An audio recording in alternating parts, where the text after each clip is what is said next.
bunch of days about Andrzej Kopitar not having been doing too much offensively. Have we overlooked Thomas Tatar? Well, there's so much happening here within this group as far as players stepping up at different times to take us to victory. And today it was Thomas, and you know he reacted to a game that he wasn't pleased with. You know, against Canada, he thought he can play better, and it's been that way. There's so many side stories developing in my head right now. If I started speaking about names, I'd go on for an hour because of all of that. And Thomas stepping up with his spirit today, and those 2 goals really. You know, he created that whole OT goal. When you see the fight on the wall against those boys that were a lot bigger than him, that's where it all was initiated. It ends up in the net, and we've just continually found ways to do that, and it's the beauty of this team. Front left. Coach, how are you feeling right now personally, taking a special team like this now to the finals against Canada?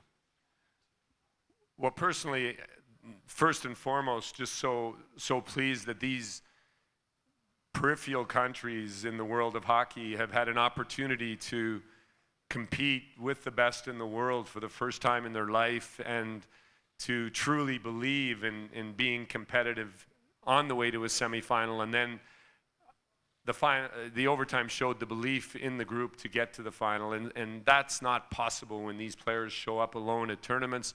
They've forever fighting relegation at world tournaments. They're forever just fighting to get to Olympic Games, forget about competing for anything at them. And to be in a best-on-best tournament for these countries that are important for the game of hockey, that are future growth countries for the game, and I'm just so pleased for all of them. You know, a lot of the presidents are down there from the 8 countries we're representing, but I think we're representing all the rest, which is about 12 to 13 countries in Europe that cannot play in the top 6. And I think that the pride in that group right now is large. And I came in here saying that we hope that a few young children back in those countries get inspired by what we do and become great NHL players in 10 years or 12 years. And if that happens, when I'm old and retired, I hope that it was a part of this tournament that did that. Josh up front.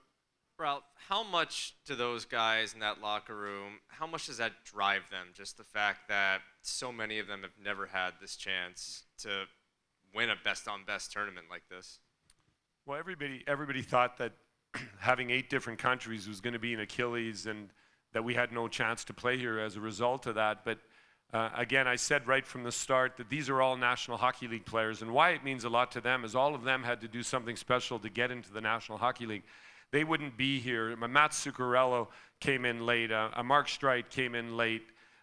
Players like that who had to fight their way in because they were from countries that weren't respected in the National Hockey League. We've just got a whole locker room full of guys that had to fight to get here and had to fight to stay. But in the end, they're NHL players, and they're great NHL players with amazing experience and 8 Stanley Cup rings, and it's just coming together.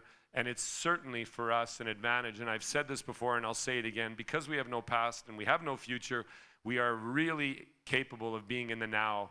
I think, you know, the better we do, the lower the chances might be that Team Europe gets invited back. So I'm that's a joke. But but it's the opportunity in this that we've tapped into. We've said from the start, play for your countries. When you hear the Swedish anthem, it's yours. When you hear the Czech anthem, it's yours. When you hear the Canadian anthem, it's yours. And the players have bought into that. And the only thing we've asked them to do is connect on the ice. So when you go out on the ice, connect, play together with the puck, play together without the puck, fight for each other, but play for your countries. And it's taken us a long way.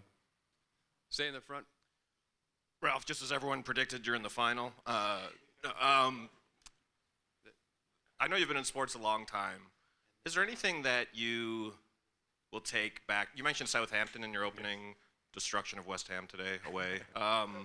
Is there anything that you're going to take out of this tournament with you, something new that you've learned, some revelation that you can take back to Southampton? Well, the reason I took this project on, when I was asked by Franz Reindl, the NHL, the NHLPA approached me to be the head coach over 13 months ago, was First of all, it was a scary project and it was going to be really difficult, so I knew I would grow as a leader. So the growth has been amazing just in the process. I've already learned a lot that I've taken back into my other leadership role, and it will continue to be that way. But at the moment, we're focused already. I've asked the coaches to go and start putting video together, and we need to stay in the moment here. It's important we don't get giddy. We want to give Canada and the world a really good final, and so it's not a time for me to assess what I'm going to take with me. We still have hockey to play here, and we want to be competitive, and we want to make it difficult for Canada to win the World Cup, and we'd like to get in the way of that. Craig up front. Ralph, Franz Nielsen said, I'm going to paraphrase here, we may not be the best team in this tournament, but we may be the smartest team in this tournament. Where have those smarts translated onto the ice from your perspective? Yeah, I mean, many people would look at our average age of over 30 and they would say we'd run out of gas here at this point in September. I mean, we've played our 7th game now with a lineup that's been fighting hard for every point, and I think that that the experience of the group expedited and expedited the process for us as coaches. It was amazing how in the adversity of the kids whapping us 9-1 after 4 periods, we were able to make adjustments that made sense. So everybody that thought they might come in here and be Team Europe that's going to be pretty and dangle and put on a show, we realized real fast, thanks to the kids, that we can't play that way. And we began with a very simple concept with the puck, actually. It's amazing, after you're down 9-1, we didn't speak about defense. We spoke about puck management. We learned that and built our defense on the heels of that. But I think that the experience, these guys, so many players in this room understand what it takes to win at the highest level, to win at the Stanley Cup level, and they've never been able to do it with a team in a national team concept or in a tournament of this nature. So once we had the conversations going, it was fabulous to experience the process. But truly, it's our experience has been an advantage in the short tournament, in the warp speed of this tournament. It's hard to believe that we're only 8 days into the tournament, and we're in the final. Back left, Arpin. Ralph, how would you characterize your relationship with Mike Babcock? You know, Mike, when I was fired in Edmonton, sitting in my daughter's bed on Skype, Mike called me 12 hours later to ask me to come to the Olympic Games with Canada. So that's Mike Babcock. We'd run into each other just peripherally, actually, until then. Tom Rennie being on his staff helped in that. I'm sure Tom said there's a guy who might be available for the Olympics, and after that, it was really intense. Actually, we would run together. We would speak about hockey nonstop together, and it was the best coaching clinic I could go through with Claude Julien, Ken Hitchcock, Lindy Ruff, and Mike Babcock from the draft in New York right through the Olympic Games. I was with them, and the only thing that was sad about it was I didn't know where I was going to use it because I was in football.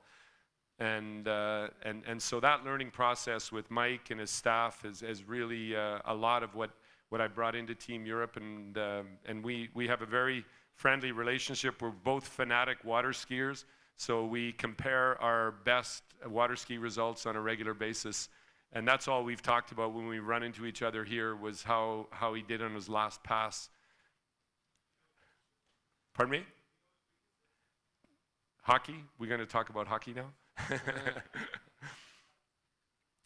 I mean, there's opportunity there for us that we're going to try and find. We certainly didn't show our best game against Canada. We'll take 3 more back right. Ralph, you've spent 12 years of your life coaching the Swiss program, which had to beat the odds constantly. You did it in Torino, beating Canada. How what you're doing here and beating Sweden today can compare with some of the things you did with Switzerland? Well, I really compare this because the Swiss team was all in and was attempting to always upset teams. But I thought here with this group, I've never internationally been able to coach such a skilled and smart group of hockey players as far as their experience and their talent that we've we've been talking about the skill and talent of character too, which is unmeasurable at times, and that's what makes this group really able to go all the way to the World Cup and have a shot at winning it. And so the difference is just the depth of talent, the depth of skill, and otherwise the spirit is full on. But the experiences from Torino or Vancouver, where we took Canada to penalty shots, have definitely helped me in bringing a belief into the team that on any given day, the game of hockey is very, very honest, and in the end, the skill and the talent will not beat somebody that works harder than the other team. So that's what we have to fight for here now. 2 more, front left or front center. We've talked for a long time without mentioning Halak. How much was he a factor in today's result? I mean, Yaro's just been an absolute leader in the room. Everybody wants to play for him. From day one, he grabbed the ball. We had an open competition to start out with, and when Anderson fell away, Yaro just smoothly stepped in and grabbed the ball, and he hasn't dropped it or let anybody else take it. And I think his personality, his experience also from the past with Slovakia and in the National Hockey League has helped us. He's been outstanding. He's been absolutely fantastic. Everybody in this room knows we wouldn't be here without fabulous goaltending, and a world-class performance by Jaro Halak has helped us a lot. Last question, Ken. Ralph, has working with these players and the success you've had to this point stoke your fires to maybe think about coaching in the NHL again someday? Is there any circumstance under which you would consider trying to get back in the game at the NHL level? Again, I came in here committed completely to Southampton Football Club and the future of that organization in my role, and you can never say never, but at the moment I'm very proud to be back in hockey at this level and to be competing. And this is, we are just having so much fun in our room. The coaches, the players, the whole group is enjoying it, and I am too. But my real life is my commitment to Southampton Football Club at the moment.